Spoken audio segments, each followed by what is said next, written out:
സിസ്റ്റത്തെ പഠിച്ചും വിചിത്രവാദങ്ങൾ ഉയർത്തിയും തലയൂരുക എന്ന പതിവ് പ്രതിരോധം ഇനിയും എന്തായാലും തുടരും എന്നുള്ളതാണ്. നോക്കൂ, ഒരുപക്ഷെ ഒരു വശത്ത് മന്ത്രിമാരാണ് സിസ്റ്റത്തെ പറയുന്നതെങ്കിൽ ഇപ്പോൾ അതിന്റെ പ്രതിസ്ഥാനത്ത് നിൽക്കുന്നവരും അതേ സിസ്റ്റത്തെ പറഞ്ഞു തുടങ്ങി. കാരണം സിസ്റ്റത്തെ പറയുകയാണെങ്കിൽ കൈകഴുകി രക്ഷപ്പെടാമല്ലോ എന്നൊരു മാതൃക അവരുടെ മുന്നിലേക്ക് വരികയാണ്.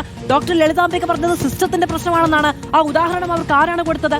സമീപകാലത്ത് കേരളം ഏറെ ചർച്ച ചെയ്ത ചികിത്സാ പിഴവുകളും പരാതികളും ആ സാഹചര്യത്തിലാണ് നമുക്ക് വീണ്ടും വിശദമായി പരിശോധിക്കേണ്ടി വരുന്നത്. നമുക്ക് നോക്കാം ആരൊക്കെയാണ് ഈ സിസ്റ്റത്തിന്റെ ഇരകൾ എന്നുള്ളത്. ഹർഷിനയുടെ പേര് നമ്മൾ മറക്കില്ല. കോഴിക്കോട് താമരശ്ശേരി സ്വദേശിയാണ് ഹർഷിന. 2017 പ്രസവ ശസ്ത്രക്രിയക്കിടെയാണ് വീഴ്ചയുണ്ടായത്. ആർട്ടറി ഫോർസെപ്സ് വയറ്റിൽ മറന്നു വെക്കുകയാണ്.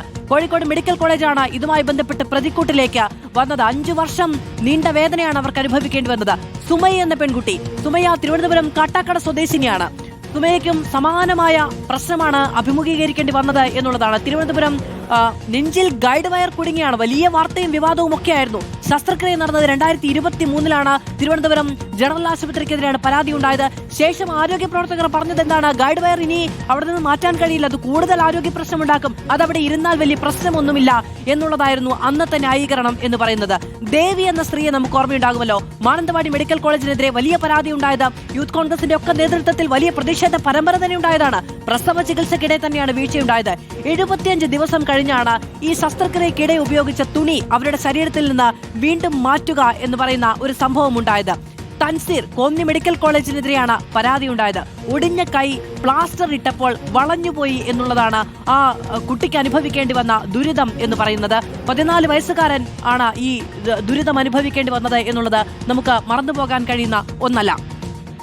വിനോദിനി 4ാം ക്ലാസ് വിദ്യാർത്ഥിനിയാണ്. വിനോദിനി കളിക്കുന്നതിനിടെ വീണ് പരിക്കേൽക്കുകയാണ് ഉണ്ടായത്. ആ മുറിവ് വൃത്തിയാക്കി കെട്ടുന്നതിലുണ്ടായ വീഴ്ച കാരണം, പാലക്കാട് ജില്ലാ ആശുപത്രിക്കുണ്ടായ ഒരു പ്രശ്നം കാരണം ആ കൈ മുറിച്ചു മാറ്റേണ്ടി വന്നു എന്നുള്ളതാണ്. അതായത് ഒരു മുറിവുമായി ആശുപത്രിയിൽ എത്തിയിട്ടുണ്ടെങ്കിൽ അതൊന്ന് വൃത്തിയായി, അണുബാധയില്ലാതെ വൃത്തിയായി കഴുകി അത് ഡ്രസ്സ് ചെയ്ത് വെച്ച് കെട്ടുക എന്നുള്ളത് വളരെ ഏറ്റവും ബേസിക്കായ കാര്യമാണ്. പക്ഷെ ഒരു കുട്ടിക്ക് സ്വന്തം കൈയാണ് നഷ്ടപ്പെടേണ്ടി വന്നത് എന്നുള്ളതാണ്. പ്രതിപക്ഷം അതിന് പരിഹാരം കാണാം, ചികിത്സാ സഹായം നൽകാം എന്നൊക്കെ പറയുന്നുണ്ട്. പക്ഷെ നോക്കൂ, നമ്മുടെ കൈ നമ്മൾ എന്തൊക്കെ കാര്യങ്ങൾക്ക് ജീവിതകാലം മുഴുവനും അനുഭവിക്കേണ്ടി വരാൻ പോകുന്ന ഒരു വലിയ പ്രതിസന്ധി, ഒരു പരിമിതിയൊക്കെ ഒരു കുഞ്ഞിനുണ്ടാവുകയാണ് മറ്റൊരാളുടെ അനാസ്ഥ കാരണം എന്നുള്ളത് നമുക്ക് എങ്ങനെയാണ് ക്ഷമിക്കാൻ കഴിയുക? ആ കുഞ്ഞിന്റെ മാതാപിതാക്കളെ എങ്ങനെയാണ് ക്ഷമിക്കുക?